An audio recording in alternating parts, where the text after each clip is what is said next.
Imagine waking up tomorrow and discovering that bills and coins no longer exist. Your wallet is empty and the only thing you can use to buy a cup of coffee, pay for the bus fare, or go to the supermarket is your card or your cell phone. Although it may seem like something out of a futuristic movie, this scenario is much closer than you think. In many countries, physical money is already almost a relic.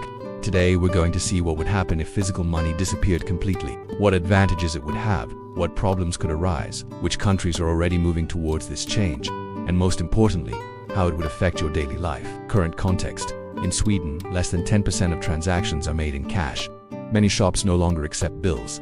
In China, more than 85% of payments in cities are made with apps like WeChat Pay or Alipay. Even street musicians accept QR codes. In Spain, according to data from the Bank of Spain in 2024, 65% of people under 40 prefer to pay by card or mobile phone rather than with cash. In the United States, the trend is also clear. The pandemic accelerated contactless payments, and millions of businesses are now cashless. Physical money still exists, but it takes up less and less space in our lives, and if it disappears, the impact would be significant. Advantages of a cashless world. 1. Security against theft. If there are no bills, there's nothing to physically steal. For example, in Stockholm, bank robberies have dropped dramatically because they no longer carry cash. 2. Absolute convenience. No more worrying about carrying change or losing bills. For example, imagine ordering a taxi, buying a coffee, and paying for your gym membership, all from your phone in seconds. 3. Economic transparency. No more dirty money. All payments are recorded, which reduces tax evasion and corruption. This would allow states to have more resources for public services, for easier international transactions.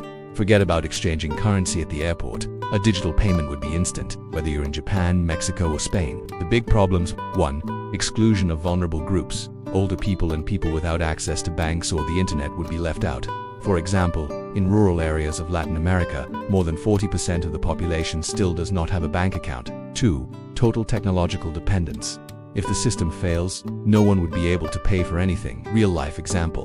In 2023, a visa glitch left millions of Europeans unable to make purchases for hours. Imagine a power outage or a massive hack.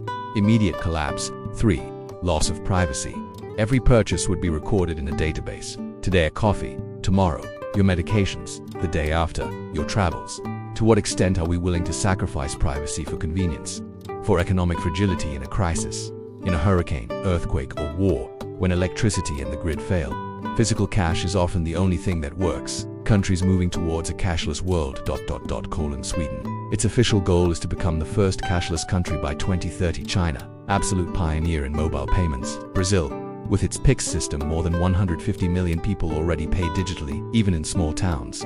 Nigeria tried to limit cash use in 2023, but lack of technological infrastructure sparked mass protests. Practical example.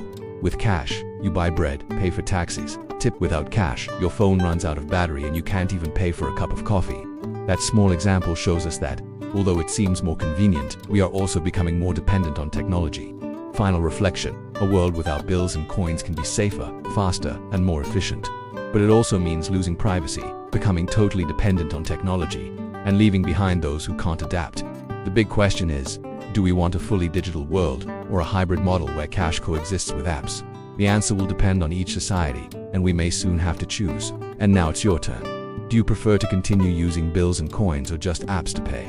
Leave it in the comments, give it a like if you learned something new, and subscribe to discover more economic curiosities every week.